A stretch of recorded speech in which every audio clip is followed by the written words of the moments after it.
It's enough, I think. It's enough, I think.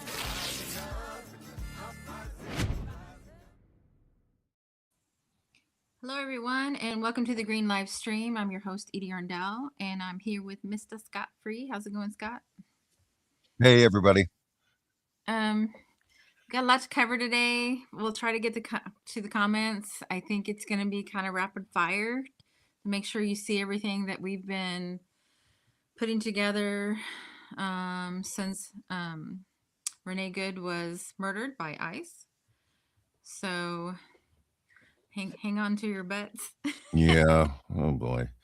Yeah. No, it's been obviously difficult and emotional for everybody. This, it seems to be. It just gets worse every week, folks. That's the unfortunate reality of the country we're living in. Yeah. So, go ahead and talk about the graphic, Scott. Yeah. Well, this was Edie's idea. She really thought it would be important to bring the other folks who have been killed in ICE custody or out in the streets by ICE. To the add to the latest murder of Renee Nicole Good. So I'm not going to remember everything that happened in these. I remember that Chofeng Gay was found hung in ICE custody by a rope with his hands and feet tied, his hands behind his back. And Jamie Alanis, he fell off the roof when they were about to arrest him. And the other two I did not remember. Oh, Nanko, he died in Michigan because they didn't give him his proper meds. That was the Canadian man. Right. I think we did have that in the show if we can get to it. Right. Roberto, I'm not remember what happened to him, but isn't that sad that there's so many people you can't remember? I went to a vigil last night, and I'm very glad they started reading the names of other people. And there's a man. Another man too. There's just so many. It's that you can't keep up. I mean, last night they were saying, I think it's up to 16 that we know of that have been murdered by ICE. Not to count the people that were shot and survived, right, or were attacked and survived, right. And then up to 30 something that have died in detention. Oh God, I didn't even know that. And this is a black box, so if we know about 30. Right. Imagine how many people it actually. Right. No, we are, as I kind of came to the theme, we are an occupied nation now. Our federal government has occupied these states. And that's the situation we're in. They hire thugs. They hire the worst of the worst to come in and just, kill us because we insult them or something. It's just, I'm starting to see now. I don't know if I can claim this yet. It's just a thought process. Is this ethnic cleansing? They don't like black and brown people. They want to get rid of them. Right. Yeah. Oh, no. I don't. And anybody else that gets in their way. Right. That is absolutely. When you say occupied, my years of protest kick in. When the land is occupied, resistance is justified. Yeah. Right. They are occupying our cities. How is it different than from being in another country? I don't see it. It is absolutely occupied. We're gonna show Walgreens at some point to show what occupation looks like. I mean, nothing happened at the Walgreens, but it's creepy as fuck. I mean, it's just, Yeah.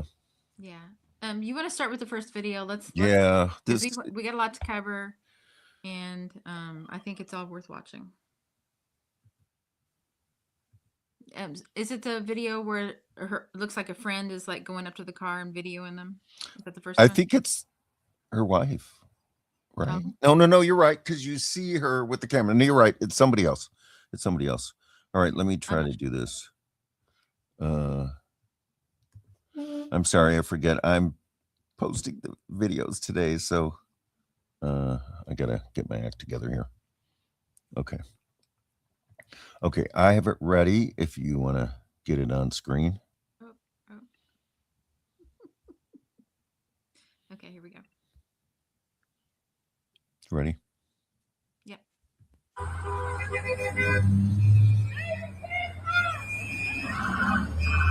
This is hard to watch.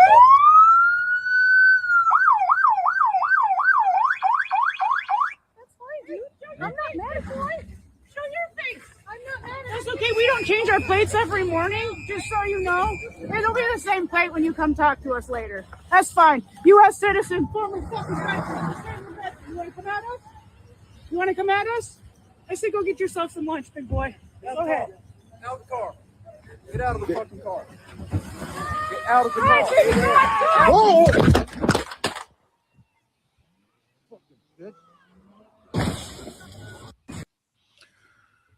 And you know, I have a little tweet or thread that came up, and I thought this was really good. This is from Amber Cadabra. Every woman who has been assaulted by a violent man knows exactly what fucking bitch in that tone means. That man absolutely shot her out of anger and malice, not threat. I mean, obviously, calling her a fucking bitch before he shoots her in the face. Oh, God. Renee, Nicole, good. Put that back up. Oh, okay. I only read the response. Renee, Nicole, good. Moments before being executed. That's fine, dude. I'm not mad at you. I'm not mad at you. Right. Or executioner, fucking bitch. Right. Let this be another reminder that there is no level of compliance, no capitulation that effectively soothes the irrational beast of, I don't know what the rest Yes. Sorry. I had only read the response, but yeah, the initial post is good too. But exactly. That's what we're dealing with. We're dealing with a bunch of fucking thugs that they have hired, completely incompetent, completely, and folks who want to get a gun and go shoot people. I mean, and they know, and they are getting backed up by the federal government in this, completely backed up by the federal government. Yep. So, now we're not going to drain this. We're not going to show it over and over, but there's a video on the next article, if you can find that one. Is that the Common Dreams sheer post? Let's see. Yeah, just tell me which one I know. There's the denied medical care. That one's good. That's good. Yeah, I mean that's important. Yeah. Okay, let me share that one. Yeah, the Common Dreams one. It's the third video. It shows it in slow-mo that this man was not in danger, and you don't even have to do the sound if you don't want. Okay, share post. Yes. Okay. Okay. Tell me when it's up. Okay, and then you want me to. Just do you want to read from it or play a video? No, just play the video. Okay. I mean, no, not that one. No, is this one? No. Keep going down. Fuck. Get the fuck out of our neighborhood. God damn it. I'm sorry. No, it's okay. I'm not. There you go.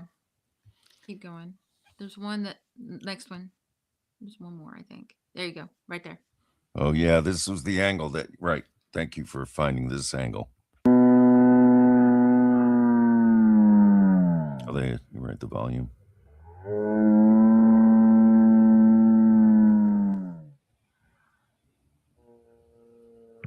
Oh, right.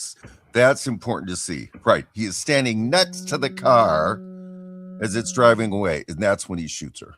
Not in any danger at all. Not in any. No. Yeah. Oh, God. I mean, that's really all you need to know.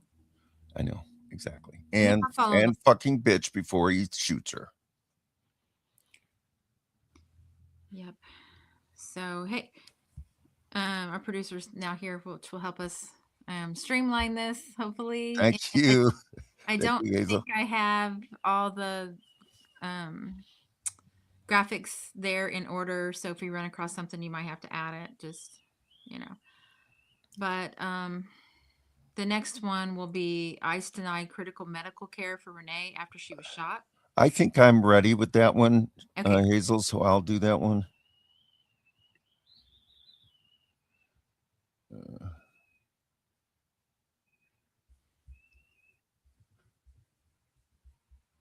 Okay, and tell me when you want. You got it up?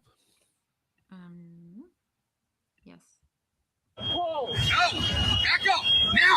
I'm a physician! Hey, listen, understand. We got EMS coming, and I get it. Just give us a second. We have medics on scene. We have our own medics. Where are they? Where are they? How can I relax just killed my neighbor. You caught your butter in the face.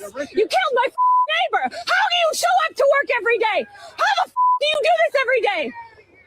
You're killing my neighbors. You're stealing my neighbors. What the man?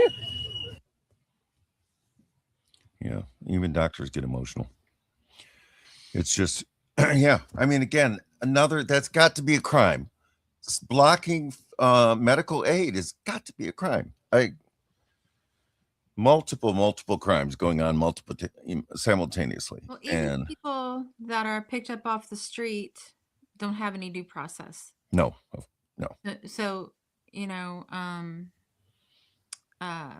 U.S. citizens have been attacked, and we're going to show you that too. But anyway, so we do know who did it. So this is the Star Tribune, identifies ICE agent who fatally shot woman in Minneapolis. I was not able to get this article. Hazel, try and see if you can. Yeah, they're blocking it. But we know the name, Jonathan Ross. Somebody doxed him. I don't approve of doxing. I think if the authorities know the name and address, but to me was the interesting part, because I was having a discussion with somebody about, and we're going to get it more into the today's show, but the state versus federal. Mm-hmm. He lives in Minneapolis, or at least he lives in Minnesota. Yeah, so and the state could go and arrest him, and right, on suspicion of murder. Right. So all we're able to see from this article, because they want you to sign up, news that has a paywall. Thank you, capitalism. The agent, Jonathan Ross, was injured last year by a fleeing driver during an arrest, according to the court records. So they didn't, he's acting out his trauma. Well, whatever it is, right. He's a repeat offender, that's for sure. And they're letting him back on the job. And if I so remember, he can kill more. He wasn't really injured. Now the people that of course. No, of course. They always claim that. They're claiming that in this case. Yeah. Yeah, the people that they kidnapped or shot, killed, maimed, starved to death, blah blah blah.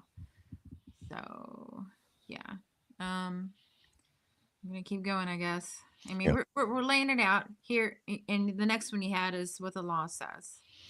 Why don't we give one more? Why don't we do the Greg Stoker, and then we'll do that one? Okay. If that's okay. Yeah. Because I think that Greg kind of gives it a little more background, and then we'll Greg get into Stoker was on the Samud Flotilla. He's an ex-Army Ranger. He does Mint Press and Colonial Outcasts. Right. Dude joined ICE specifically to do exactly what he did. The night before he was deployed to Minneapolis, he fell asleep imagining a high-stress, volatile situation where he could draw his sidearm and seize the respect and male empowerment his father never gave him. So now, sometimes in the past, when a cop egregiously terminates a citizen in a public way, the police commissioner will get in front of the press and say some words about an investigation or accountability. Rarely will there be any, like never. But ICE is an extrajudicial cudgel of the federal government, and the administration is just doubling down. Any resistance to our will is an immediate capital field offense. There are different cultures and personality types in the various units of what we can call the governmental armed forces. Differences in people who gravitate between like the SEAL teams and Army Special Operations. Personality and cultural difference between the Marines and the Air Force, the U.S. Marshals, the FBI, name it. And ICE is a particularly nasty bastard of a chimera organization. You get military benefits, but no rules of de-escalation or engagement. You're law enforcement with no constitutional anchor, and you've got special ops gear with zero training. And as much as I try to deprogram from the military, that last bit just pisses me off, because I had to go through 8 weeks of freezing misery in selection in January to get access to the same gear. But whatever. ICE is where you go to get military benefits with no accountability to the Uniform Code of Military Justice, to instantly deploy to an operational theater where you can get your rocks off, killing conscientious mothers, where you know that unlike the military, the poor brown and black people won't shoot back. It's an ideal job for a coward who wants access to the benefits of socialism while enforcing the will of billionaires on the rest of us. You know, the expansion of the national security state is to protect capitalism, and ICE is a primary vehicle for that expansion. And ICE officers believe in what they're doing. They believe the cartel of the Suns exists. They believe Antifa exists and is like actually a network. And they believe that they are protecting the cultural dignity and sovereignty of America. And we all know what that really means. So violent and useful idiots, all collectively striving to be the next Kyle Rittenhouse, rolling up to stir some shit up and kill people, while Peter Thiel and associated cabal grin and spread their leathery wings. And this cannot stand, and it won't. Big announcements and things happening next week, and instead of like 100 dudes versus one gorilla, we get like 350 million people versus 10 billionaires. So probably not enough ICE officers to handle that situation. That dude joined ICE. Yep. Yeah. I'm getting a little emotional now.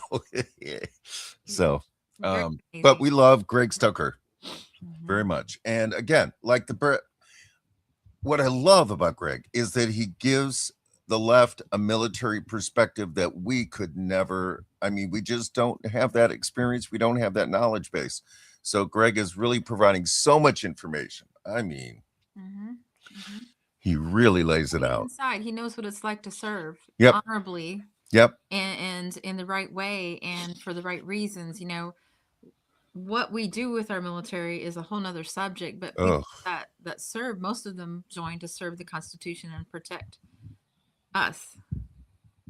It's how they're being used. And now, you know, we got, what is that term? I mean, unfortunately, in our lifetimes, LARPing. they have never been used for the right reasons. No. I mean, no, never. So But it doesn't diminish their. no, people have good intentions. People are young and they have good intentions. I'm not gonna, and we have a lifetime of propaganda too that we're fighting. So everyone had their lifetime of propaganda. So, Well, I feel like ICE agents are just what is that, LARPing? Live action role playing. Oh, right. No, absolutely. Absolutely. And Greg points it out really well. And unfortunately, it has real world. I'm going to go into the law thing. And an obviously wonderful person. We're learning more about Renee is gone. Yeah. I just want to give a shout out to Zeke. Zeke's in the. Oh, hey Zeke. All right. Happy Saturday. Solidarity Now. Solidarity Now. Go check them out. Yes, please do, folks. On Substack. Fantastic organization. Mm-hmm. Yeah, so I want to do what the law says. Hazel, you got that ready? It's article. Let me know when it's it's ready. up, because I'm just gonna I guess I can read a little at the beginning, but I just wanted to go down. Can Minnesota prosecute ICE agents? What the law says. Now, again, this is off of Fox, but I think there's some good information here. State and county officials vowed to investigate after an ICE officer shot and killed a woman in Minneapolis Wednesday. But the FBI says it is handling the investigation and won't share evidence with Minnesota's Bureau of Criminal Apprehension. And then I just want to skip down to, can the state charge federal ICE officers? The federal government is protected by the Supremacy Clause of the Constitution, which makes federal law and supreme law of the land. States cannot use criminal prosecution to interfere with federal law, but the law does allow states to prosecute federal officials if they acted beyond their lawful federal duties. According to Brian Godar, a staff attorney at the University of Wisconsin Law School's State Democracy Research Initiative, federal agents are typically immune from state prosecution if their actions were directly tied to their office duties. The state would have to prove the officer clearly broke the law or acted outside of the scope of his duties, a burden that will be harder to meet if the FBI won't share evidence. Well, they got their own evidence, people. I mean, we have the evidence. And those laws were written back, before everyone had a phone on had a camera on their phone. But so it's about how far will the state of Minnesota go? How brave will they be? Will they go and arrest this person? Will they at least put him in jail as a suspect in a murder case? And that I challenge that to our own state of Illinois. Right. Right. Crimes happen, and yet you did not arrest them. No arrests in Illinois. Not by our, Governor Pritzker. None. Absolutely none. Nope. And that's a problem. That is the problem. Yeah. So I really liked this thing. I think you found it. Yeah. So here we are. ICE are domestic terrorists, kidnappers, and now murderers. Yeah. Right. They are. Ding. Absolutely. Yay, America. We are an occupied nation, folks. Our government is occupying us. Yep. Yeah, it's. So, Hazel, the next clip. This is Minneapolis activists deliver fiery speeches against ICE fatal shooting, demand justice. This is from DRM News. I think the 708 to 1017 is probably the best one because we didn't know this show was going to be so huge. I will say, I think it's this clip. We'll talk about it after. Go ahead. Okay. You got that one ready? You know, it's what we do with it. What we do with this information is very important. Do we have the clip? And yeah, it's been quite a morning, us trying to grab everything and pull together the stories and really important things that have been coming in just at the very last minute. And, you know, the protests are massive. There's a protest in Chicago at 3 p.m. I think, I'm not confirmed, but I think our co-chair of Green Party, Timmy Pappas, will be speaking at that one. I don't have the confirmation of that yet. But that's downtown at the Federal Plaza for folks in Chicago, 3 o'clock protest. But I mean, there are protests all over the country. Over 1,000 people on the day of. And last night there was a vigil for Renee Good and everyone that's been murdered by ICE here in Carbondale. Yeah. It was wonderful up to a certain point. But anyway, go ahead and play it. And defend us that way.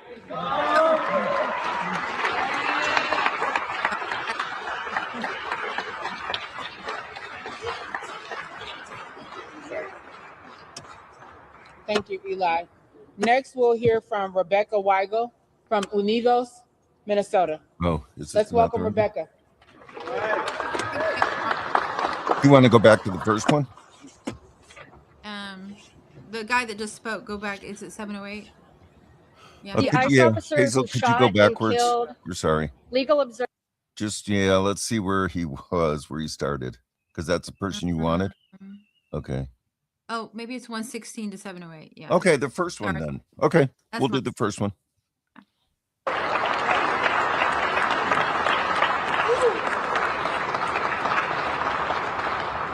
Thank you, Toussaint. Next, we will hear from Eliza Darris, the Executive Director of the Minnesota Freedom Fund. Please welcome him.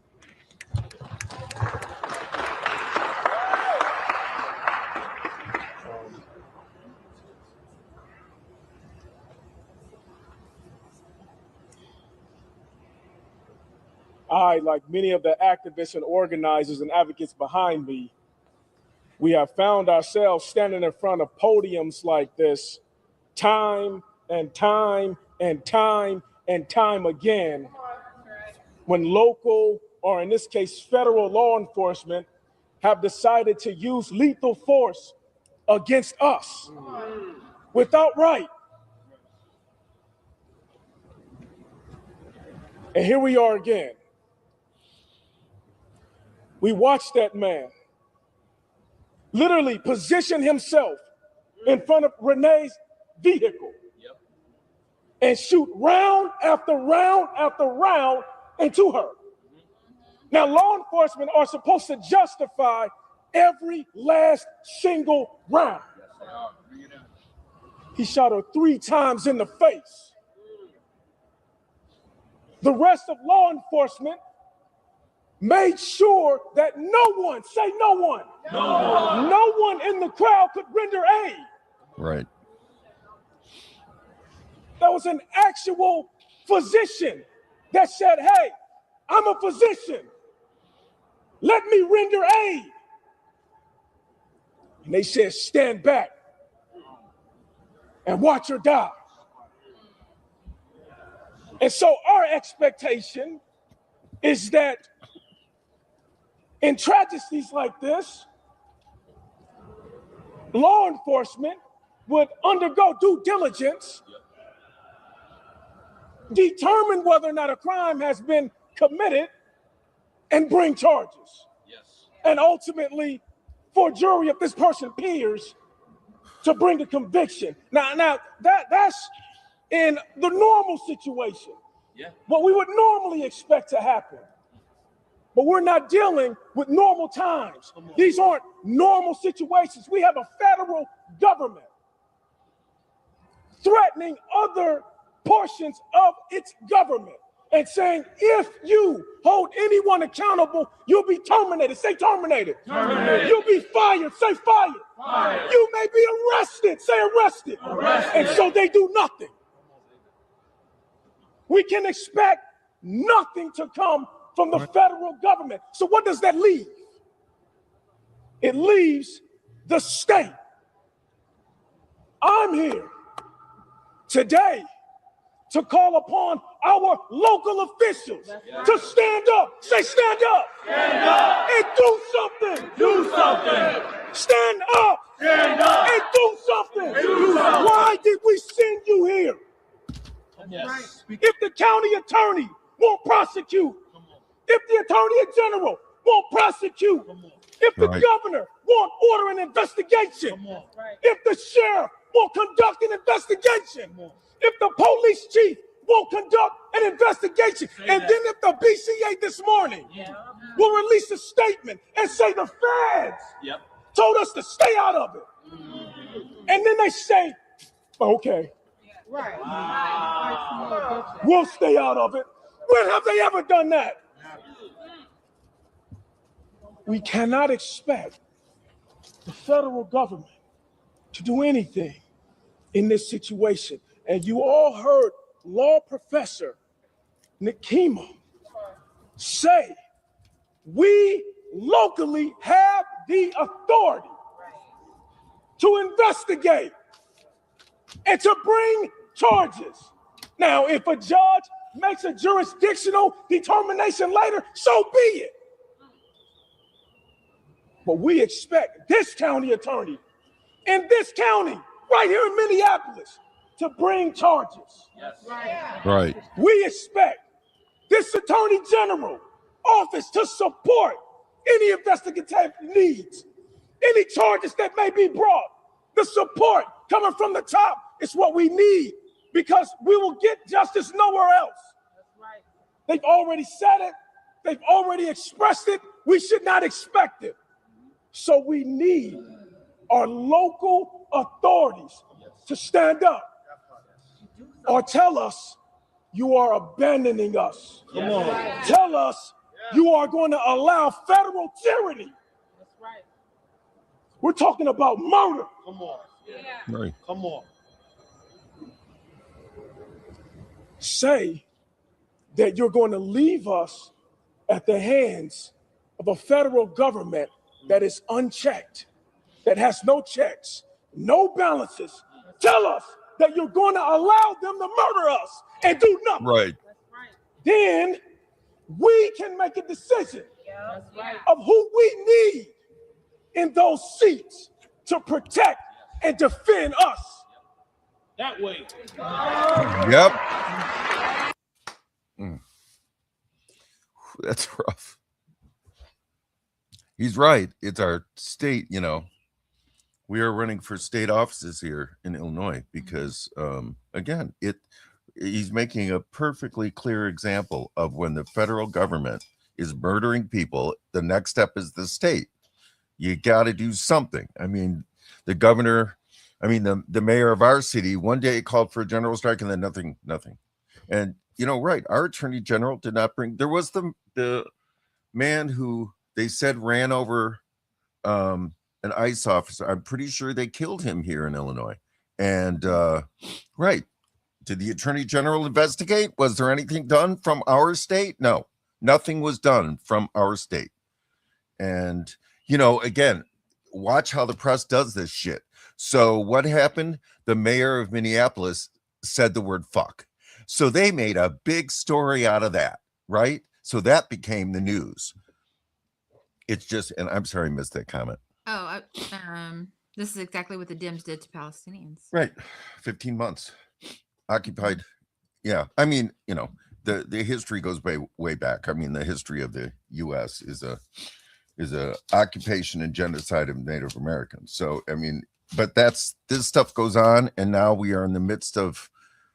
I think you're right. I don't think it's incorrect to call it ethnic cleansing, Edie. That's the intention. The intention of our government right now is to ethnically cleanse the United States of America of non-whites, and we'll kill whites in the process. Oh, you're the wrong kind of white person. Yeah, you got right? Because you complain, right? You complain. You give us attitude. You try to help, or you try to render aid, or you try to follow the law, or you're there at the protest too. Yeah. Well, the one clip that we didn't show, which I'll just briefly say, they were calling out Target for allowing ICE agents on their property. Right. There's another place you can push.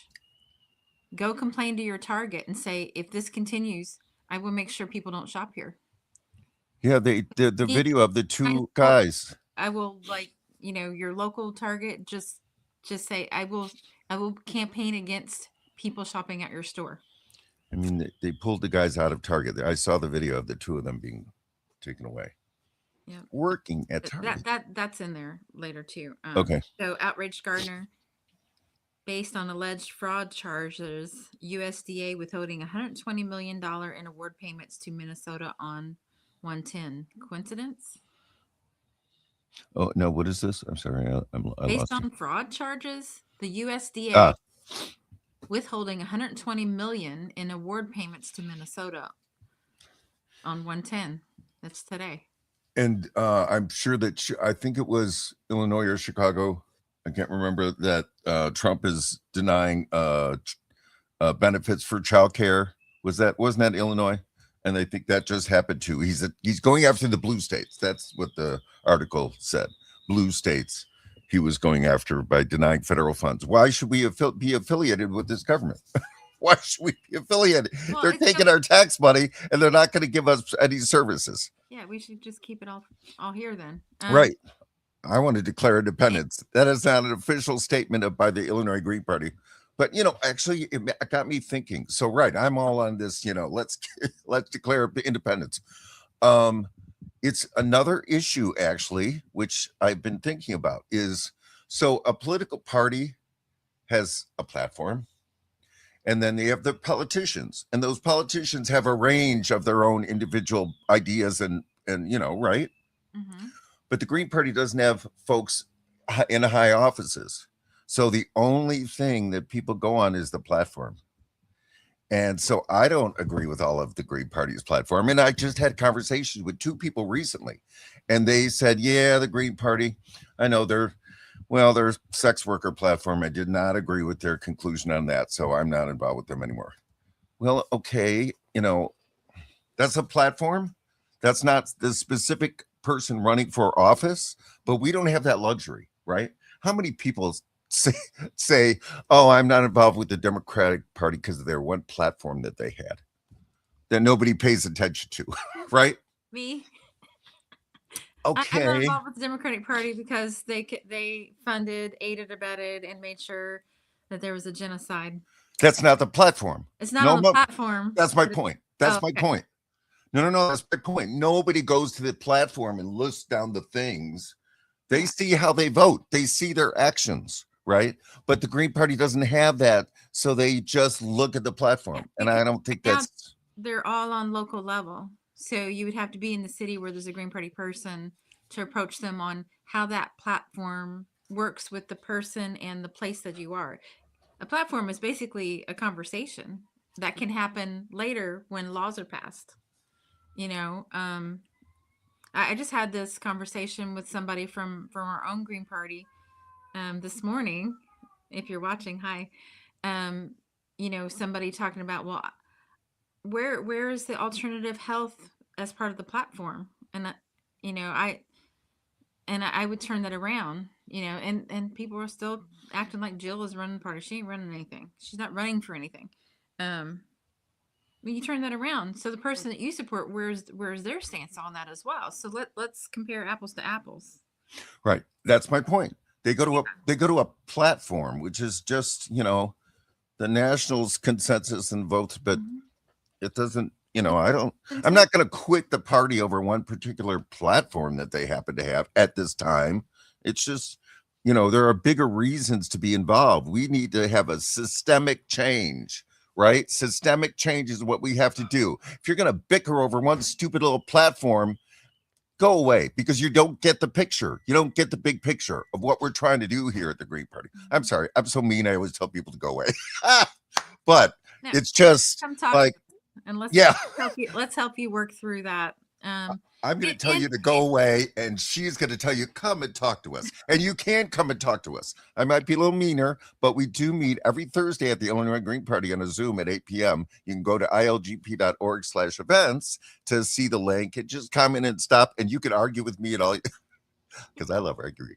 But no, I mean, it's just, and that's really important. I've kind of realized that. I'm a co-chair of the Illinois Green Party.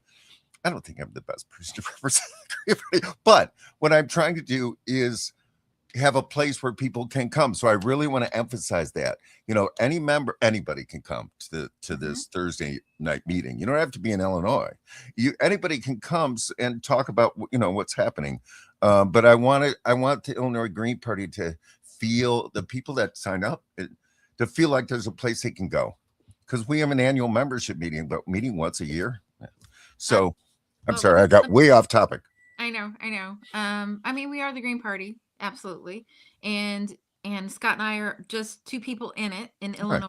Right. I am running with Griselda Romero as her running mate she's running for governor. Yes. Because of this kind of stuff. J.B. Pritzker supports Zionism, Yep. supports militarism. It's the Yep. working, controlling politicians, not just the repubs. That's right. Why. He's a billionaire, folks. He follows that billionaire playlist. And it has to do with trust. Okay. So why would you trust the Republicans, that put ICE on our streets? I think everybody here kind of agrees with that. We see it. It's right out in the open. Right. Why would you trust the Democratic Party to do anything about it? Right. Do you see them doing anything about it? No. So believe your eyes and see what they do, not just listen to their words. Do we have the 75 Democrats who congratulated ICE last summer and expressed gratitude? Do we have that graphic? I don't know. I don't know. But, it's okay. But anyway, it was somebody. Go ahead. And why would you trust the media to tell you the truth when they're owned by billionaires? Right. Independent media is where you get the real news. And people, and Hazel says Pritzker is a former AIPAC board member as well. Right. Exactly, folks. He's not exactly opposed to the system of genocide, is he? If he's an AIPAC member, it's not like they innocently found out about this. They've been that apartheid system has been going on for our lifetimes. Okay, so J.B. Pritzker was on the board of the organization that funds all of the politicians to keep that apartheid system going, to keep the slaughter of Palestinians going. That's J.B. Pritzker, folks. And I would follow it up. I don't know. Do you want to play what Griselda said next? Sure. We could jump there. Go for it. If Hazel wants to get that ready. And I don't know if we have that graphic in here. That's okay. No. But anyway, it was like, those stupid ass bills they put up that are just like weird propaganda things. So it was a bill that announced their gratitude for ICE. Oh, and this one, right. This one. Yeah. Agent who fatally shot U.S. citizen has absolute immunity from charges, says Mr. J.D. Vance, our vice president. Yeah, and I'm sure we'll be presidential candidate, right? We know what a nightmare the Republicans are, right? Right. We get that. Right. But what people don't get is what a nightmare the Democrats are. That's why we always talk about them. Right. Yeah. No, they already said there was the article recently, and I think we had it where Schumer and Hakeem Jeffries are against any lowering of the funding for ICE. Yeah. No, we're starting to jump around now. It's okay. Schumer Jeffries refused to join Democrats' growing calls to slash ICE spending. I mean, and this is not, I read that and I thought, oh God, okay, maybe this is an old article. No, that was January 8th, folks. Can you imagine? They're killing us in the streets of America, And the leaders of the Democratic Party don't want us funded any less. Any less. It got 10 times the funding from the past with the big, beautiful bill. They don't want to reduce that. I mean, there are plans. The plans they have, I mean, I'm talking, we're not like exaggerating. Military occupation of this country is what is happening. Can we do the Walgreens one? I know we're jumping all over. Oh, but well, I mean, I wanted to continue talking about well, it's the military occupation. That's what I mean. It's just, this is our future, folks. ICE is not going away. They have 10 times the budget they had before. But then we're going to talk about the article about this is not the only people. Okay. The driver shot in Minneapolis is at least the 5th person killed in the U.S. immigration. So we'll do that after the Walgreens. Okay. I'm sorry, Hazel. Throwing stuff at you randomly. It was a wall. I don't even know where he's in the show, but it's not like anything. Oh, I remember the Walgreens. Actually, there was a Walgreens story in Chicago. A young black man who was there with his mother. He was maybe, I don't know, 13 to 14. And they grabbed him and he was on the ground and the mother screaming, he is my son. What are you doing? We are U.S. citizens. And that was at a Walgreens. They had come in and grabbed him and pulled him out of Walgreens. I don't remember what happened with the end of that story. Unfortunately, these things are flying by so fast that we can't even follow up on these stories. But now it just triggered that there was that Walgreens incident. Yeah. Have here is the normalization of troops in city streets. While one National Guard soldier buys his drinks, his squad watches over in defense of him. In line this with is the guns. state of America, folks. So what we have here is the normalization. Short, but with their guns in a line in Walgreens. That is military occupation, folks. That's what Palestinians have dealt with their entire lives. Yep. I don't have any words, but yeah, I mean, we're going to cover the next article. Okay. This is from the AP News. Driver shot in Minneapolis is at least the 5th person killed in U.S. immigration crackdown, and some people are saying it's like 16 or more. And this is just the ones we know about. Right. And 30 plus people that have died in detention, and that's just the ones we know about, not the people that have been put on planes and just shipped who knows where. Maybe El Salvador, we don't know, but they are. I mean, we are creating concentration camps, and it started under Obama. Anyway, and I know. Okay. I know this is real subtle, but you notice how they said this is the AP. You notice how they said driver shot. They didn't say killed, and I know that's subtle, but it's just that's the kind of little things they do. I was watching Channel 9 News in Chicago, the local, and they covered the video footage. The one that we saw from the driver's side. And so they show it, they show the first guy that's standing there, then the car starts to turn. You see the beginning of the guy who went to shot her. You see him in front of the car, and then they stop the video. Mm-hmm. So when a person sitting in their home watches that, they look at it and say, oh, well, yeah, it looks like she's about to run him over. They didn't follow it where he walks around and shoots her in the face. Yeah. So that's the kind of propaganda that goes on, folks, even in our local news. Yeah, she was turning away. Right. And I don't blame her for being terrified, because there's been so many reports of people that have gotten dragged out and ribs broken. A woman here in Illinois was dragged out. She had just had kidney surgery. She had to go to the hospital. She almost died. Right. I don't blame her for being afraid. If they knew what they were doing, if they were following the law, A, she would have never been stopped. And B, they would have known how to de-escalate the situation and make her feel safe to comply. That's what Greg said. They have no training whatsoever. Well, no training. And to follow up on what you're saying, they dehumanize it. The fatal shooting Wednesday of a woman by an immigration officer in Minneapolis was at least the 5th death to result from the aggressive U.S. immigration crackdown the Trump administration launched last year. The Department of Homeland Security said the officer fired in self-defense. Always put that first. Yeah, right. As 37-year-old Renee Nicole Macklin Good tried to run down officers with her vehicle, did not happen. Right. And, you know, yeah, Minneapolis you're Mayor Jacob Price said the video of the incident showed it was reckless and unnecessary. And again, there is bias in everything that is written, folks. When they say the officer said he fired in self-defense, you can look at the thing. He says, "You fucking bitch," and shoots her in the face. Any proper journalist wouldn't include that sentence of what he's. I mean, it's just, again, the bias out there, folks. Any proper journalist would just report the facts. The facts. Exactly what happened. He said, this time, these people. He said, "Fucking bitch." 2 seconds later, shot. And she said, "What was she?" Yeah, said, I'm not angry at you. Right. She was the one trying to calm down the situation. Right. And then right after that, you know, 2 people were shot in Portland. Right. Do we have the Facebook ready to go? I know we're throwing it at you fast today, Hazel. Yeah. I don't even remember with this one. We wouldn't have even come close to making it today. I was a wreck. Hazel, I totally screwed up the first one. I'm like, trying to hit the keys. It was a mess. Okay. Yeah, oh, well, this is WGN. Okay. Mm-hmm. That's what I was talking about. Yeah. Did you want to? Let's see. Breaking: 2 people are in the hospital after they were shot by federal agents in East Portland, Oregon on Thursday afternoon. Local law enforcement confirmed.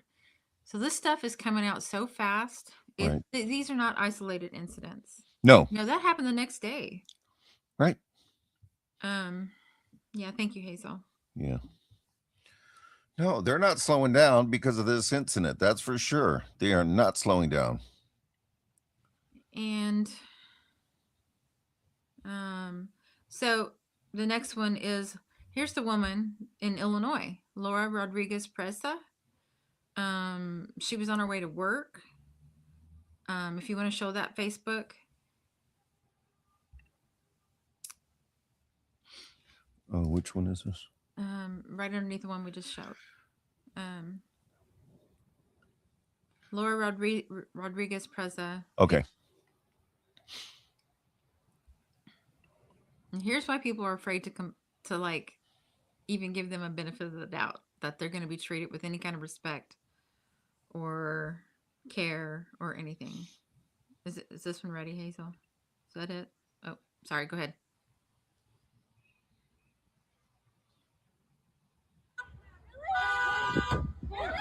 Yo, what the fuck? Yo, run over. That's when they get a whole lawsuit. What? Whole lawsuit. Oh. Yeah. Hit and run. Hit and run. That's a hit and run. Hit and run. Hit and run. That's a hit and run. Hit and run. Hit and run.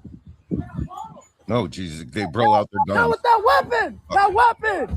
Yo, watch out. What's wrong with you? Oh, Jesus. You hit it. You hit her. Yo. What's wrong? They hit her. You hit her. Jesus. You guys hit her. You guys hit her. What's wrong with y'all? Y'all bust a whole U-turn in the middle of the street. Y'all hit her. Y'all on camera. Leave her alone. She ain't even do shit. She trying to go to work. She's trying to go to work.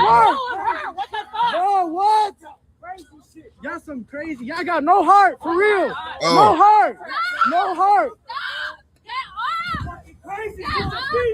She's a female. Oh my God. You guys hit her. How you guys gonna arrest her? You guys hit her. Man, how y'all gonna arrest her, man? Stick. This is our country, folks. So does anybody here think it's general structure? You hit her. You guys hit her. You guys hit her.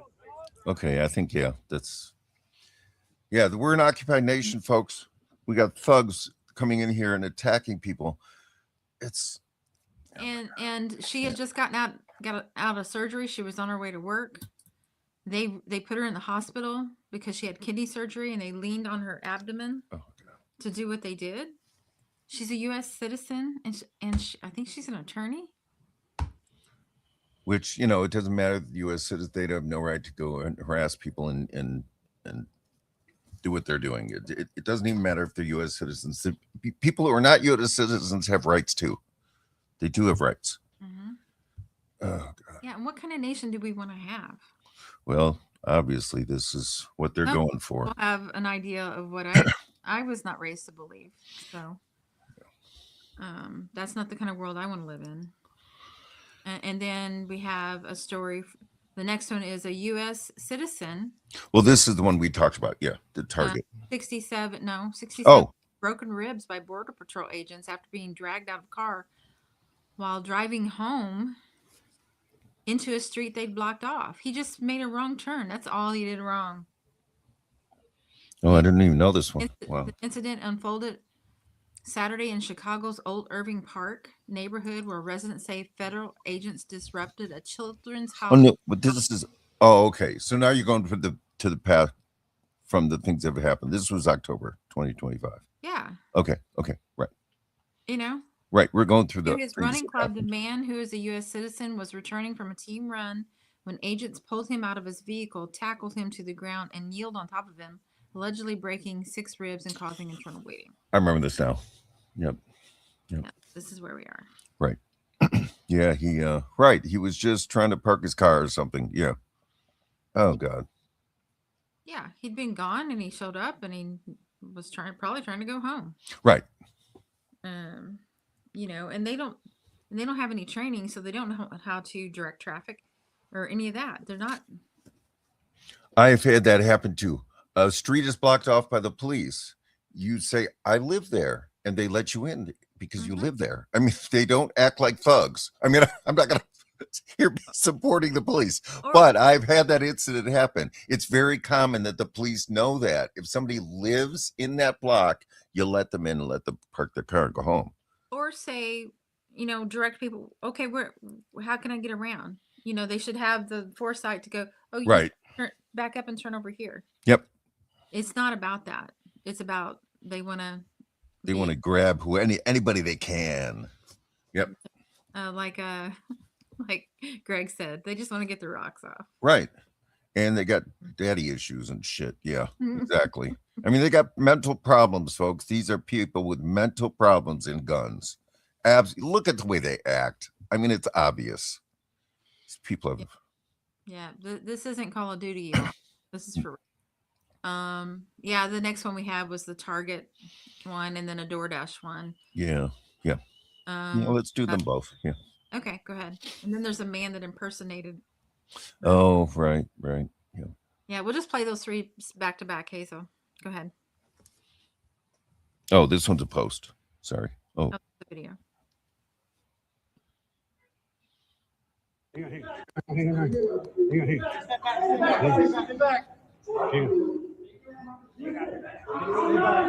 How you doing? May. This isn't it right now. Not fucking Minneapolis. Where? No. What? Going to ask for. Is that your? Get on the phone. Hey, no. Where's the shit? Christian, do you have anybody you want us to call? I'm on. What's her number? Hey, all border verification. What the hell, dude? That's some bullshit. They have border patrol. Christian? Hang on. Yeah. I'm assuming Christian was the man's name. Yeah, he was a Target employee. I think he was the teenager. I'm not sure they were both, but they both looked really young. But it's just, again, they're grabbing people up from work. Yeah. I mean, these, they say they're getting the drug kingpins, right? And the worst of the worst. Yeah, working at Target. Yeah, go ahead. And that's why you should boycott Target until they stop allowing ICE on their property. Yeah, right. Go ahead and play the next one, which I don't think I've seen this one yet. This one is good. It's a DoorDash person. The police are coming and they run into the person they've been serving. This person knows the DoorDash person because they come and get their food orders so often. Mm-hmm.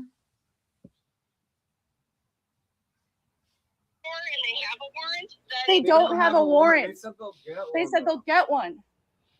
Okay, if they get one, then they're going to break the door down. That's fine, but I don't want to open the door if they don't have a warrant. Because this was my DoorDash lady. I don't even know the lady. She just ran to my house. Oh, she didn't know. Okay. All right. I have a baby here. Like, I really don't know what to do. I'll open the door if the police, say that I have to open the door, but like, I don't know what to do. This lady just was shot yesterday. Now I ordered fucking food and there's people outside my fucking house. Right. Cheyenne, I'm on my way, okay? All right. What do I do? What do I do? What do I do? I'm so scared. James, come downstairs.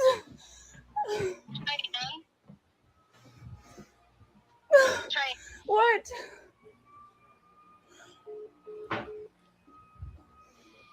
Yeah. Okay. I literally ordered DoorDash and now there's ICE agents around my house because the lady ran in my house and I don't know what to do because I don't know. They have no warrant. They have no warrant. They said that they were going to get one. I don't know what to do. Stuff, yeah. I called the police. It's just, again, terrorizing people. I mean, right. You want to help this I thought that person. was a video. That's in your neighborhood. The siren. Yeah, well, as you know, folks, I live on a street that has sirens going, and they're always apropos, right? They always fit the show. I don't have to mute my button because it's totally fits. Totally fits. Emergency situation. Yeah, and here's why. Here's another reason why people, why what our government is doing by not having these people with badges and identification. You get people that can pretend to be ICE so they can do bad things. Right. The Exactly. ICE is doing bad things, but these are not even people that are with them. Yeah, go ahead and play that one, Hazel.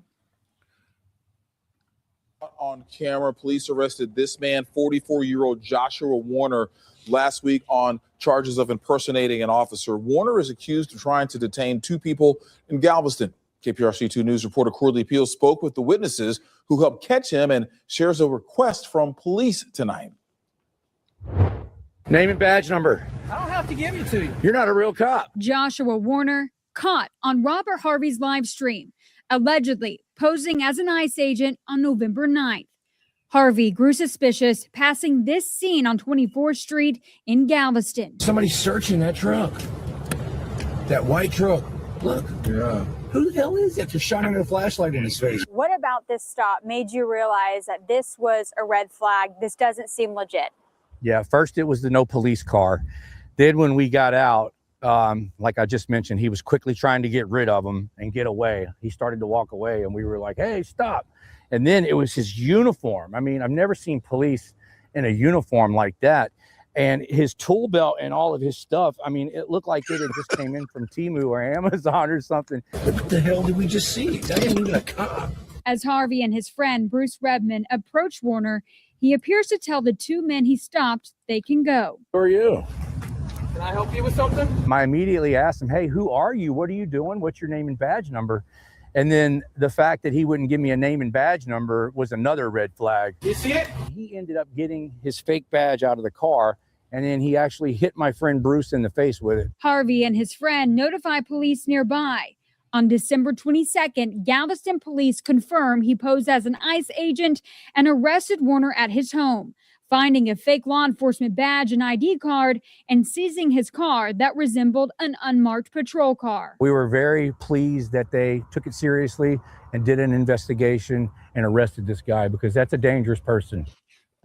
And I want to add that, so what's going on is, you can dress in brown and go around and harass people. They see it happening every single day. So people think that they can do it themselves. And you saw what was happening, right? He was harassing a black guy. There was a black guy in the car. So that's what it was. He has the opportunity to go harass black folks. That's exactly what this is. Yeah. It's just. So, and go check our show notes for the people that have been detained in ICE and what has happened to them. And we only put up a few. Right. But I wanted to just do the article that kind of does the overview. This is immigrant dies in. Oh wait, yeah, immigrant dies in custody, the 17th death this year. It's right above the graphic of the one you were talking about earlier. Yeah.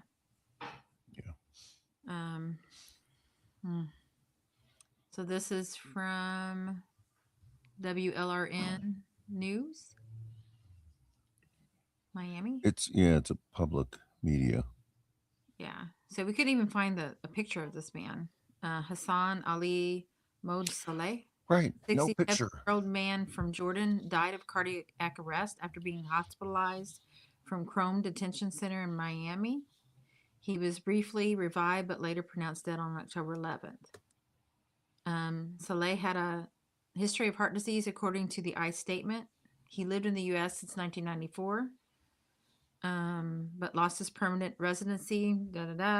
You know, you still should treat people with, respect and follow the law.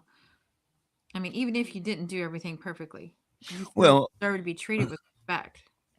I mean, I think the story here is just how our system, as bad as it is, has the mechanisms. Because, as soon as you see he has heart problems, I'm confident he had to take a pill every day to stay alive. Mm-hmm. So, that's one of those situations. In these, look at they're dragging people out of cars. Do you think they care about their medical health?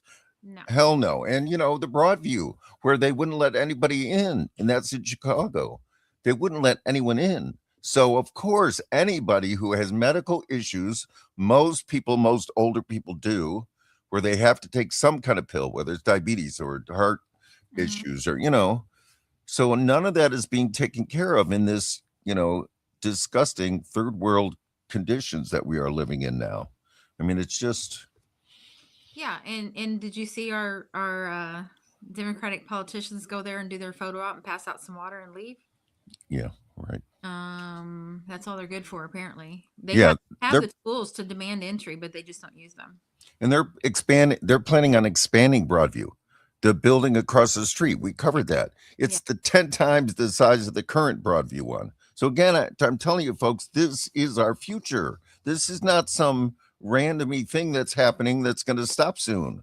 This is our future. No rules, no laws, no oversight. Just snatching people, deporting them if they feel like, or throwing them into a detention center for as long as they want. Because if you don't have any charges, there is no process. And are they going after, folks in high-rise apartments who have flown in and just outstayed their visas and their tourist thing? No, they're not going after rich people who are, not following every single letter of the law. No, they're going after poor people, and poor people who do follow the laws, by the way. Mm-hmm. Poor people of color who do follow the laws. They've got their green cards. They're in their process. They're going to their meetings. Yeah, they're snatching them from court hearings. They're going to people's work. Yep.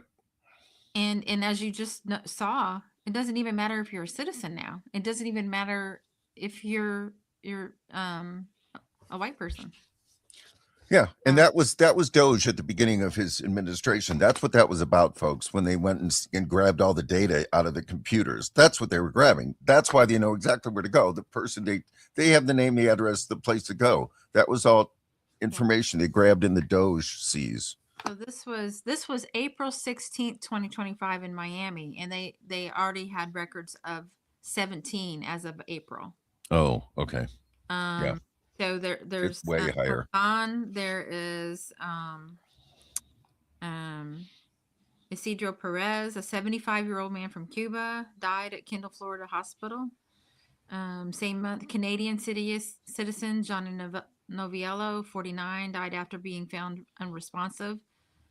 Marie Angie Blaze, 44, died April 25th while being detained at Broward Transitional Center, a for-profit detention facility funded by ICE. So it's all about profit, baby. And it's all about ethnic cleansing. Yeah. Yep. It absolutely is. Hazel.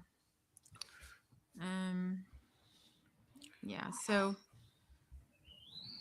and the one that you showed earlier, I don't know if I have that graphic that you were talking about the Democrats, but oh, that's okay. That's okay. Man detained by ICE found dead hanging with hands and feet tied. That's who you. Yeah, that's in our graphic. The man from China. Well, let's see what else we got in the pipeline here. Yeah. Oh, Obama built the cages. Trump put the kids in them. Biden increased ISIS funding. Trump used it to murder citizens. Make no mistake, Democrats are not opposed to fascism. They fund it. They enable Right. it. They Right. pretend to resist it. They are just as complicit as the Republicans. They absolutely are. They absolutely are. They set up these systems. I understand that Trump gives us the horrendous, horrible theater that we are witnessing right now. But the systems are set up, folks. Those buildings that they are, it's not like the Democrats ever push anything back. I wanted to get that Obama quote. I didn't catch it before the show. When he got into office, and then people were saying, well, obviously, you're going to arrest George Bush and Dick Cheney for war crimes, right? Torture and war crimes. Oh, no, we need to look forward. Don't need to look back. Yeah, we tortured some folks. Yeah. Trust me, folks. I've seen this in the press. They'll interview some Democrats. Oh, Kristi Noem better watch out because she better lawyer up because when the Democrats get into no, they're not going to do a damn thing. They're not going to do a thing. They never have. Name a time when the Democrats have prosecuted Republicans from the past. Name a time when they've rescinded any tax break of the Republicans from the past. No. They don't do shit to get back to where we should be. It's that ratchet effect, folks. Mm-hmm. Republicans, Democrats don't bring it back. Gets further and further and further. And this graphic shows you perfectly well. Right. What is it? See if I can see it that well. Now they're missing the last one where the Republican went up 10 times. But the Democrats absolutely. And now, again, that was my point. If it went up 10 times and the leaders of the Democratic Party are saying they're not going to reduce the funding, folks, this is permanent. This is permanent. So since 2016 to 2026, the gray ones, I guess they didn't say, but I don't know what that is. Yeah. Red is Trump budgets. Right.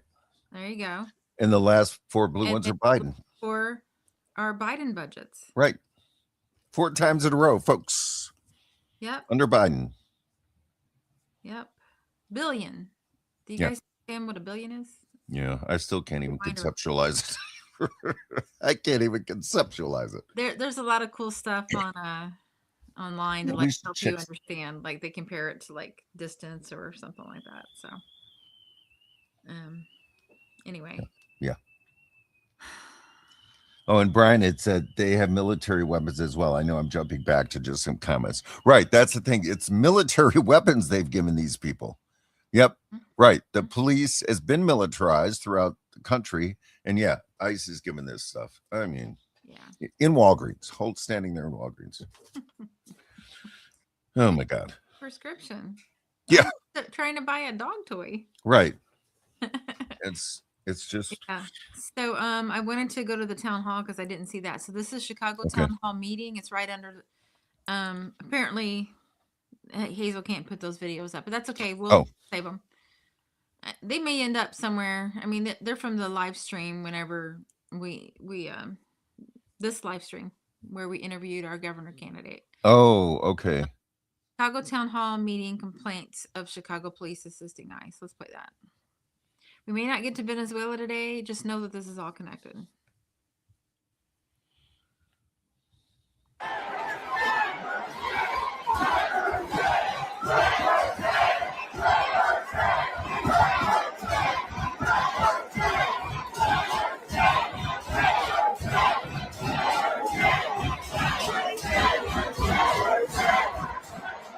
And I know it's a lot of screaming, but basically it's just that they're really pissed that the police are allowing all of this to happen, that they are on this side of ICE. They are not on our side ever. There is no case where we see where the Chicago police, this is Chicago, where they take our side in this situation. Never.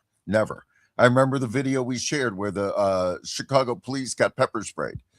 And they just still doing their jobs and helping out the ICE. Right. They're still helping those feds. Yeah. Yeah, but it's great to see the number of people that are protesting. I mean, the protests are all around. We're not covering it too much today, but they are everywhere. Like I said, Chicago at 3 p.m. Federal Plaza today. Yeah, they are everywhere. Yeah, so you remember all that stuff about sanctuary cities? You know, we're going to protect you. You can come here. It's going to be fine. Police in many sanctuary cities have repeatedly collaborated with ICE. This is Yep. the story. Data sharing, deportation, all that stuff. In late September, Washington, D.C.'s Metro Police Department stopped Jose Bonilla Lopez, a gardener who lived in the city's northwest. According to the police report, it was a case of mistaken identity. Instead of releasing him, they turned him over to masked federal agents from the Department of Homeland Security and the FBI, who seized him as neighbors chanted for his freedom. If I could read another paragraph too. In California, San Francisco, Los Angeles, and San Diego, law enforcement allegedly violated state law by sharing automated license plate data reader with ICE and Border Patrol. So that's Governor Gavin Newsom there, folks, who's going to run for president. Go vote for Butch Ware. Please vote for Butch Ware. Please support him anyway. Please tell your friends in California, please tell your friends in California to vote for Butch Ware. There are all these debates and things that come up. He's never invited to anything. So please, please. I mean, there's no contest. He is by far the best candidate. And you want to stick your finger in the eye of ICE and Trump, elect Butch Ware. Right. He's not going to do this crap that the Democrats do. Yeah, and he has a really good chance to win, I think. Yeah. He's already pulling at 2%, exactly where Mondami was, you know, before all that happened. What he needs is volunteers, boots on the ground. Let's do that in California. Yes, everyone. Okay. Let me continue with the good, because I want you to talk about Illinois. Yes, right. From its database since 2008, despite a 2017 state law forbidding such data sharing. Okay, so Gavin Newsom was going against their own laws. In New York City, the Department of Investigation has documented 2 violations of the city's sanctuary laws. In one case, a New York City Police Department officer set up a system where he would be notified when a person of interest to federal immigration authorities interacted with the department. And there's another thing in Illinois, right? Yeah, I got it. In Illinois, state police have been sharing some information from its gang database with ICE since 2000. Oh, Jesus Christ. Despite a 2017 state law forbidding such data sharing. Right. They've been trying to get rid of that gang database forever and ever. Oh, Jesus Christ. Our government. Our own government here in Illinois, that's good, Hazel, is breaking the law to help ICE. Right. They're not only allowing illegal things to happen right in front of their faces, you know, people getting kidnapped and brutalized and dragged out of their cars, completely against every law and every constitutional right that we have. They're not only not stepping in, they're actually breaking the law to help them. Right. Just remember that, okay? As they make their wonderful speeches, right? Yeah. Saying strong language and sometimes swearing. Oh my God. What matters is what you do. Right. So this next thing I thought was pretty important. This is Wobbly blog. Federal incentives fuel closer ICE partnerships with police agencies. There's a 287G agreement. So that is a way that your neighborhood could fight back. Tell mayors and city councils to rescind agreements with those agreements with city police that cooperate with ICE. Pressure county commissions to deny funding for 287G participation by sheriffs. Mount opposition and recall campaigns against participating sheriffs. There you go. Yeah. That's how you fix it. Well, I mean, the real way to fix it is get different people into these offices. Yeah. That's the real way. I mean, I get the incentives of these, and these things are important to do, but the reality is, like you just said, it's not that they're just not assisting in real time. They're actually helping these people, these politicians that we have elected to office are assisting ICE with these horrific raids they're doing. So we got to get new people in there, folks. 2026 is the year we're going to get new people. There are big announcements coming, folks. and we keep saying it, but now we know it's really happening. So big announcements coming this week. I found it. Oh, right. Thank you. Express gratitude. 75 Democrats voted to express gratitude. And call for greater state. Oh, I didn't even read that part. Call for greater state and local collaboration with them. Oh, Jesus. So those are the 75. I cannot read that. That's way too small. But let's see. My guess is the guy that's not going to, these are House. I'm sorry, it's embarrassing. You guys see a close up of my eyes. Oh, well, I mean, come on, 75. That, I mean, I could see if it was 1. I know, right? Maybe. Oh, Raj Krishnamurthy. Oh, Jesus. Yep. There you go, folks. Illinois. All right. He supports ICE. Joe Harrington's running for Senate here, Green Party candidate. We're going to put a call out to you, Joe, if you're out. I don't know if you're watching today, but yeah, there we go. Raja, your competitor, loves ICE and wants to have greater state and local collaboration with ICE. Thank you, Raja. So you really think they're on our side? Do you? Yeah, they are not, folks. Democrats are not on our side. Absolutely not. Yep. Okay. Wow. No Raja was in there. Oh, God. The worst of the worst, folks. But they do have money, so they get these really nice commercials.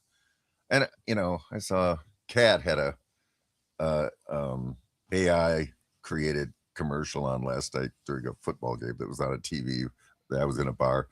And I was like, oh, Jesus Christ. These people got money, folks. They got money.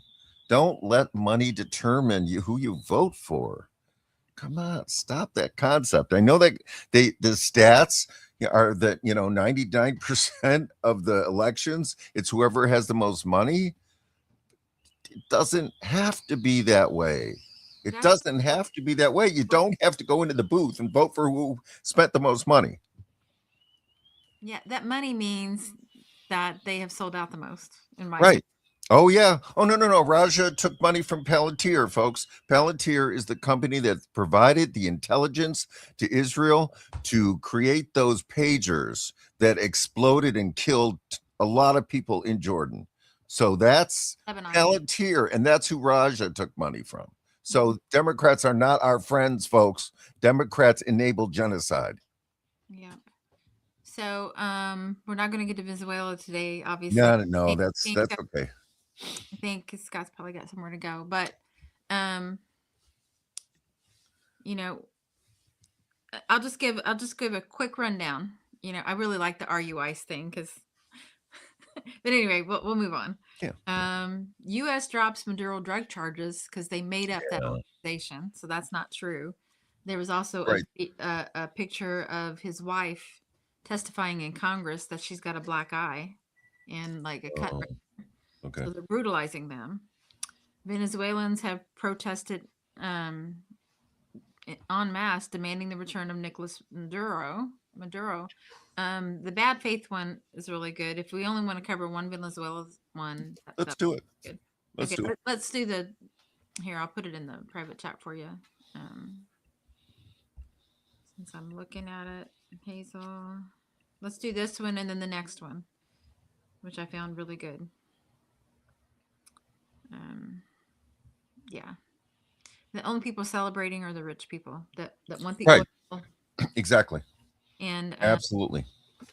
And we had some stuff in there about you go ahead and put that one I put in the private chat up, the second one. Marco Rubio's talking and it's like I swear he did a line. I swear. Anybody that has been around people that do that kind of stuff. Okay. But anyway. Cocaine detection system. You used your CDS. Okay. Oh, he's from Breakthrough News. Yeah, that's freaking his name. Yes. I'll provide some 20th century context that I think is relevant, and I think that is important to the argument that's being made by Trump, by J.D. Vance, by Stephen Miller, like this is our oil or whatever. Well, the oil in Venezuela has been nationalized since the 1970s. And the president, Carlos Andrés Pérez, who organized it. Now, in the 1930s, the Rockefellers played a big role, and they came in. But it's not it actually is not Chavez who nationalized the oil, but he did when he came in past new hydrocarbon laws that actually determined, or not determined, but essentially directed the use of oil wealth to be directed towards the masses of people. And that ultimately is the real original sin of Chavez and why he's hated by the super wealthy people like Maria Corina Machado, because what happened was a major shift. Even though the oil had been nationalized in the 1970s, it actually was, for a brief period, it did actually help grow the country and improve some people's lives. But ultimately, it started to become essentially like a parasitic type of thing, where all the sort of rich elites were kind of glomming off the national oilized wealth. There was different deals that were made with international companies and different things like that. So even though it was owned by the country, it was really just going to the richest and most powerful people. So the U.S. didn't care at all, actually, about nationalized oil in Venezuela for quite some time. And in fact, they worked very closely with many Venezuelan governments that had nationalized oil to pursue very negative projects and policies all across Latin America and the Caribbean. So it wasn't an issue. It only really became an issue when Chavez became the president, because then all of a sudden it was like, we're actually going to start to use a huge amount of this wealth for other things. So for instance, from 1999 to 2012, poverty is essentially halved in Venezuela and extreme poverty is reduced by 70%. So that gives you just a sense of how much was taking place here. But then on top of that, Chavez was doing things like establishing what had become communes and communal councils, which are basically kind of like neighborhood participatory democracy projects that also have an involvement in the economy, that develop their own industries, like kind of like a co-op type situation. It's a little bit complex to explain in shorthand, but to give a sense that he's not just redistributing wealth, he's also starting to build more power at the base of people's ability to have a say in their everyday life and to be able to then make a claim upon the government and a claim upon the wealth that's being produced by oil. So when you look at what Stephen Miller, JD Vance, and Trump are saying, like the damages done to us, the oil that was stolen, the oil that we own, what they're really referring to is the fact that the Rockefellers and others in the 1930s played a role in the early part of the development of oil in Venezuela. And by the way, this is exactly what the British said in Iran when Mossadegh nationalized the oil. They said, well, Iran has no right to its own oil because the British, we set it up. So we own it all. And so they're saying the exact same thing. And they're creating this false narrative that somehow like the Venezuelan people using their own resources was against the United States. And also they're saying that oh, the oil is going to flow to the United States. It's important for people to understand the majority of oil in Venezuela was flowing into the United States until the United States decided to stop that. The relationship between Venezuela and the United States is very close, going back a long time. The Gulf of Mexico, there are a number of refineries that were set up specifically for Venezuelan oil.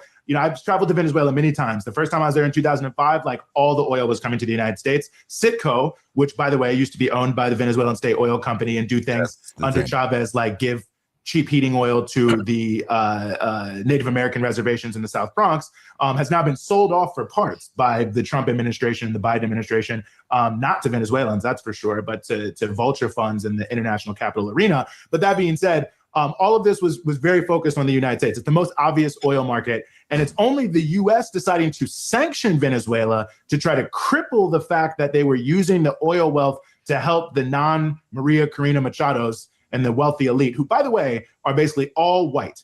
And that's another factor of this that's very important, that there is a deep racial antagonism that has always was heavily directed towards Chavez, also Maduro, that it's about wealth, it's about power, it's also about race. And, they didn't like that, so they started crippling it. So it's not that Venezuela was not selling oil to China prior to that. Like every other oil producer, including every American oil producer, they were selling oil to China. But there was never any desire or situation where Venezuela was like, we are unwilling to sell oil and gas to America, and it makes sense, and this is where we're at. And it's the U.S. sanctions that have stopped that. It's been U.S. sanctions over several different past administrations that even when U.S. oil companies are like, please, please, please, give us a license so that we can go and we can do the oil, they're like, nope, we don't want to do the oil. So it's this total false accusation about what's happening with Venezuela's resources. It's not about access to resources for U.S. companies in the general sense, because they could absolutely be in this market if they wanted to be. It's about the ideological purposes that the wealth created by these relationships is then moving towards. And that's why when Trump is saying it's the Trump corollary into the Monroe Doctrine, and that that American dominance of the Western Hemisphere is never going to be questioned again,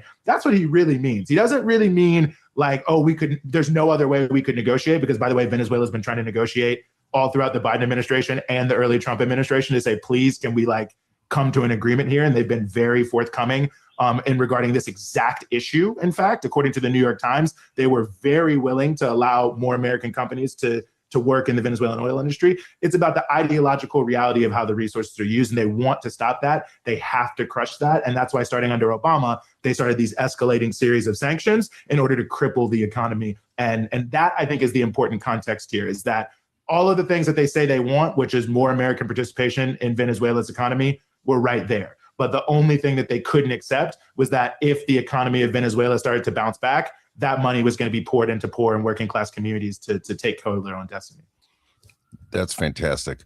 And I think the important thing is to understand is it's the elite all the way back to Rockefeller folks that are determining these things. Does not matter. Obama was part of the sanctions, right? Does not matter, Democrat or Republican. We need somebody else besides Democrat and Republican. Yep. I was in San Diego, and, you know, that's when they started the family separation. Yeah. You know, right. People getting picked up at the border and their kids taken away from them and put into detention centers that are black boxes. Didn't start with Trump. And I loved how he really honed in on it was Chavez using the wealth to raise the country out of poverty. There's nothing that the Rockefellers hate more than that shit. I mean, what do they hate about China, right? Using their wealth to rise people out of poverty. So you really got to provide quite a bit to get people out of poverty. And that's what they cannot stand. And the one personal thing, I don't know if I said this before, stop me if I already did this on the show, but I love the perspective. I think it was Adam Bates on Facebook who said this, that Maria Machado made the huge mistake of accepting the Peace Prize because that is the reason that Trump dissed her in public and said, oh, she's not popular enough because she took that Peace Prize away from him. You don't do that to Trump. He will get revenge. So she screwed up and she should have said not accepting it. No, this has to go to Donald Trump. This has to go to Donald Trump. Because it's all about Honey, him. It ain't about nothing.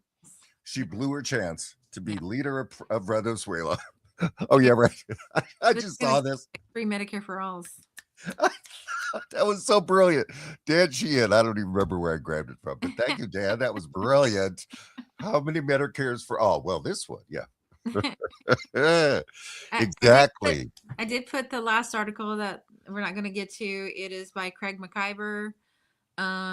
He's wonderful. I suggest you go follow him on SheerPost or his Substack. So ushering in an age of impunity. And it makes all the connections of why what's happening in Venezuela is a complete shift from what we have done before. I mean, we're just like, all the rules are out the window. Oh, and then he also makes the connection to what Israel is doing and how this has come about.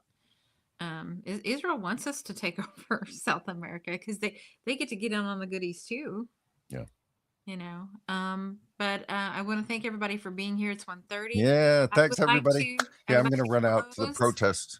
So I'd like to close with one of my favorite people on the planet, Miss Caitlin Johnstone. Okay, yeah. And we will be back on Wednesday. We have Wisam from the National Arab and Muslim Caucus going to be our guest. Okay, cool. Okay. I think it's this week. If not, no, it's Michelle. I'm so sorry. Oh no, Michelle. Michelle. Right. From from Maryland, Green Party will be in. Yeah, what's her last name? I'm gonna mispronounce it, so I'm not gonna even try. I gotta ask Michelle. And I work with Michelle on the Jill Stein campaign.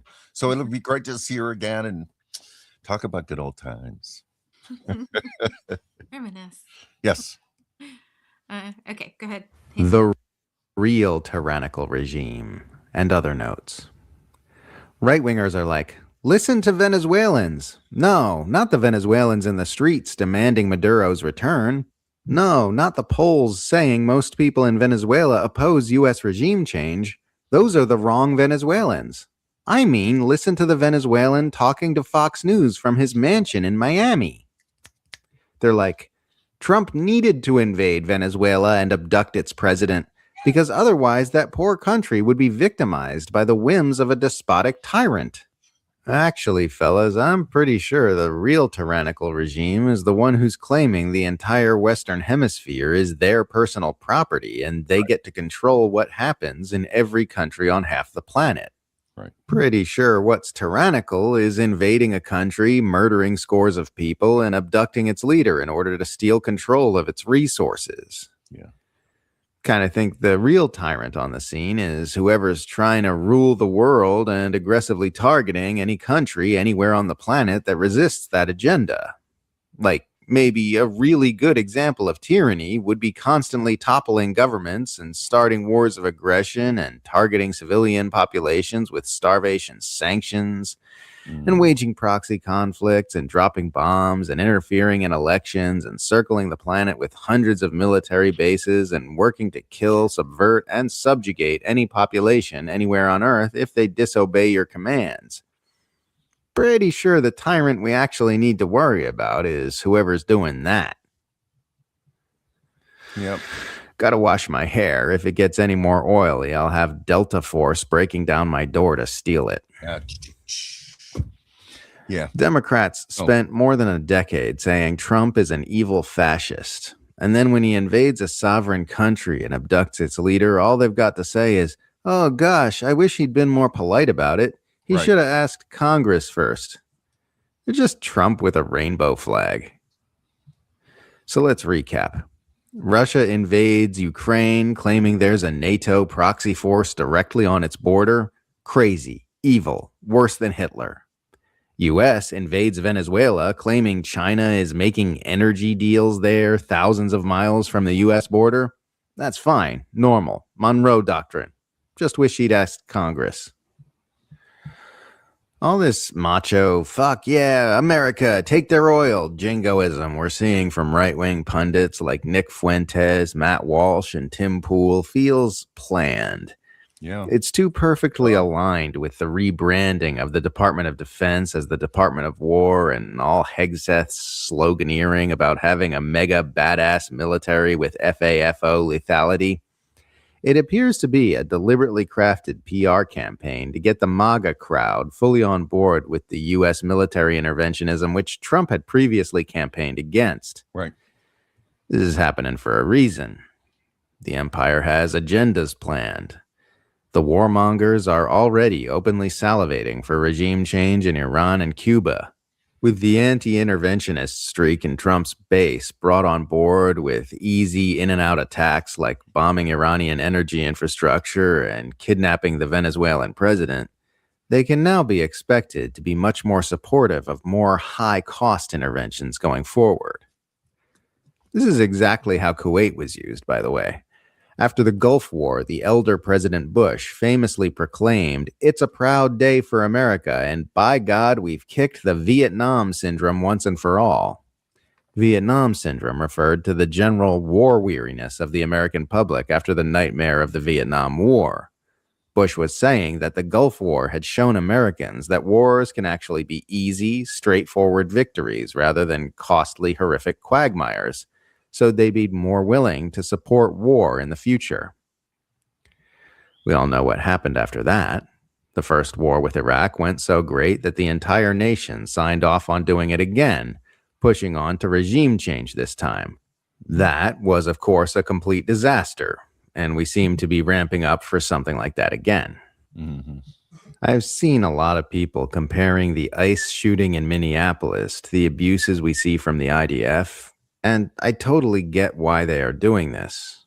But it's important to be aware that while this kind of thing is very Israeli, it's also very, very American.